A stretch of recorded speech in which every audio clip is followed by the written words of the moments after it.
Hey folks, thanks for letting us be a part of the DEC celebration. It's only been 20 years since Maria and I started.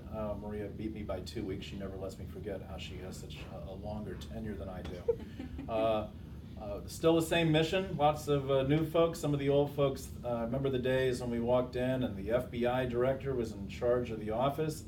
Mr. Clemenson was just an admin guy, and over the years, all of a sudden, he's the acting secretary. A lot of good folks, Tom Visage and Jim Zale, and all these names from the past. So it's been a great ride, and will be for Maria for at least another 15 years. And anyway, we're loving it. We're real proud to be a part of the DEC's success. So Maria wanted to remind everybody about one of our early ventures for we old timers at the 4-H Club. And I don't know how many of you are still around from back in those days, but I think that might have been the very first all DEC meeting, and it was at the 4-H outside of DC, and that was my first experience. Just down the street from the Vice President's house. It was my first experience with federal government travel, and I remember pulling up in front of this cabin and thinking, wow, is it always like this? My room had a bunk bed. I remember John Harold saying that we were the cream of the crop and be treated to the best that HUD had. And there we were, there at the 4-H Club. The 4-H Club.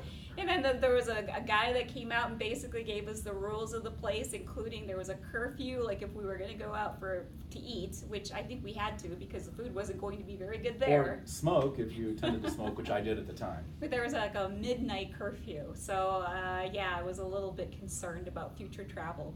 So we had our bunk beds, and it was really great.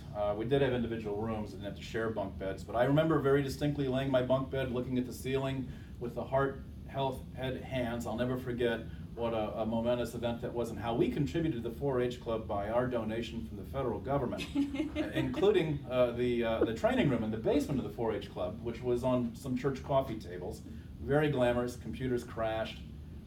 It was an interesting time, but everybody had a great time. It was just good camaraderie, as it still is. And the best part was meeting everybody else from the DEC around the country. So that was the really good thing. So it's only been 20 years, and Maria's got another 15 to go with you. I wish you quit saying that, but congratulations. Congratulations, everybody.